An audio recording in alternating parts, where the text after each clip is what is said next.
په درې ځلې شعر او خط غورځولو کې د دقیقاً دوه ځلې شعر اورېدلو احتمال پیدا کړي. نو راځو لومړی دلته موږ د سیمپل سپیس یا د نمونې د فضا په اړه خبره کوو او د څه په اړه خبره کوو، د مساوي امکان پایلو په اړه خبره کوو. نو موږ راځو هیډز شعر ته وایو او ټیلز خط ته وایو.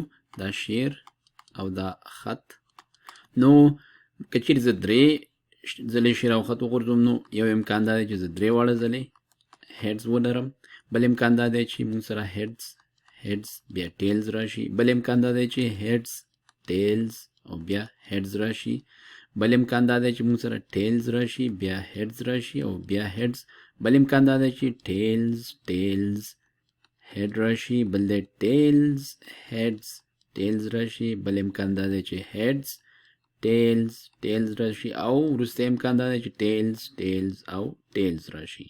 نو دا هغه مختلفې پایلې دي، د مساوي امکان پایلې دي چې که چیرې موږ درې ځلې شعر او خط وغورځوو دا موږ ته په لاس راتلی شي. نو دا اته واړه د مساوي احتمال پایلې دي ته موږ سیمپل سپیس یا د نمونې فضا وایو.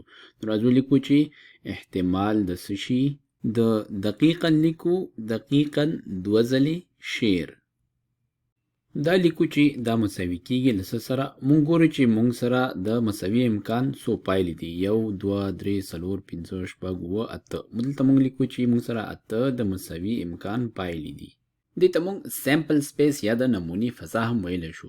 او اوس راځو ګورو چې مونږ سره څو پایلې چې دی هغه دې پیښې سره څه شی دی، یو شان دي. دې ته مونږ مرکبه پیښه هم وایو ځکه دلته مونږ سره دوه پایلې دلته پکار دي.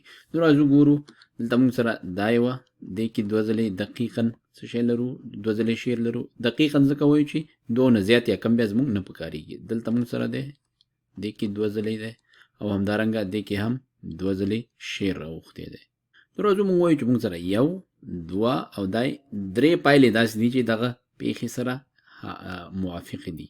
نو لیکو چې 3 پایلې دغه پیښه یا دغه شرط پوره کوي. لیکو چې شرط پوره کوي.